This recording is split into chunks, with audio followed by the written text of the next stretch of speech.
Thank you, Mr. Chairman. Thank you, professors. Dr. Fuller, beginning with you, I just have a clarification question. In your testimony on the top 10 states, you said that they're manufacturing only. Can you tell me why you selected the manufacturing component in arriving at the 10 states that would lose the most in terms of jobs and thousands, as well as the funding in terms of gross state product?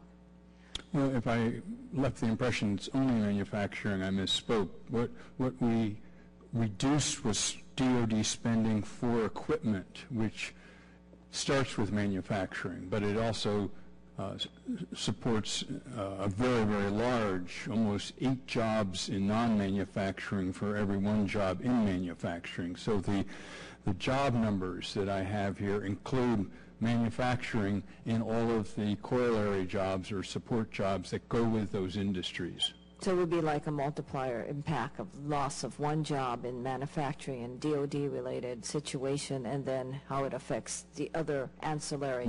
It's only 12% of the total are the direct aerospace manufacturing jobs. Okay.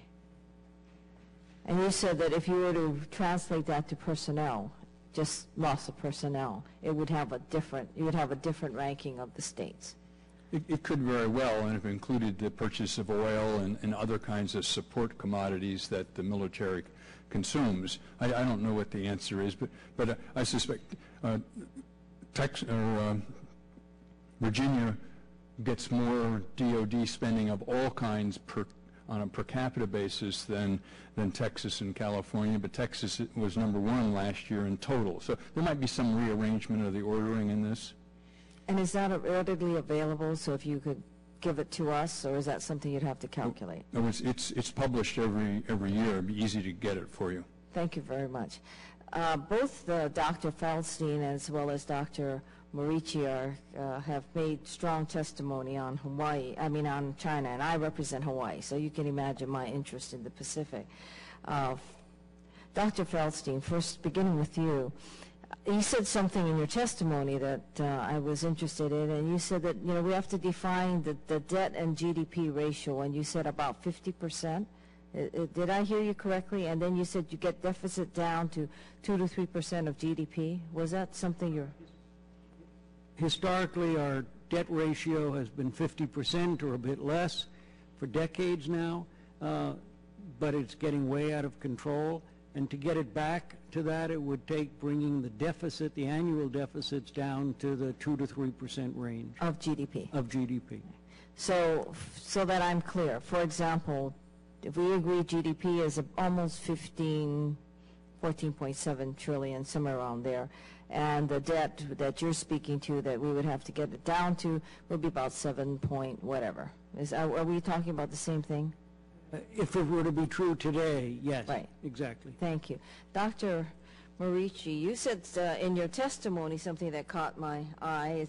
You say, without a strong economy and military capable of meeting the emerging challenge posed by China in the Pacific, American values and the U.S. economy cannot succeed.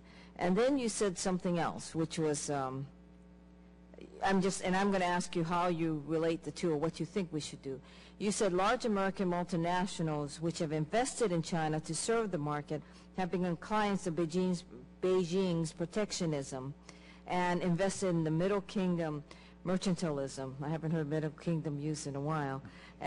So I guess what I'm looking at is, as you say that we have this definite need in terms of a military power to look at China, and yet we have our own in China, and I think the end result of this was a transfer of technology, and I think that's how you were drawing it together, that we think China doesn't have the technology that we have, but China is taking care of our great big manufacturing, and you're assuming that the technology will transfer.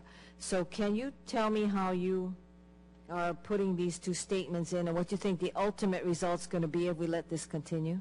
Well, essentially, in order to manufacture, to sell in China, you have to manufacture in China. That's why their exports to us exceed their imports from us 3.5 to 1. That's in a huge spread. I mean, one of the best-selling vehicles in China are Buicks, but we can't export them. Now, in a recent example, to benefit from the subsidies that they have, like we do for electric vehicles, they want to require General Motors to transfer its EV technology, its Volt technology. We are establishing labs in China that have the effect of people gaining experience, developing background and so forth, which is transferable, whether it's software or the design of computers or the development of aircraft. By having design facilities in China, people work there, they learn, they quit their jobs, they go someplace else, and they can do the same thing. I mean, it's the same sort of thing happens in the United States, but we're developing this for them. Thank you, Mr. Chair.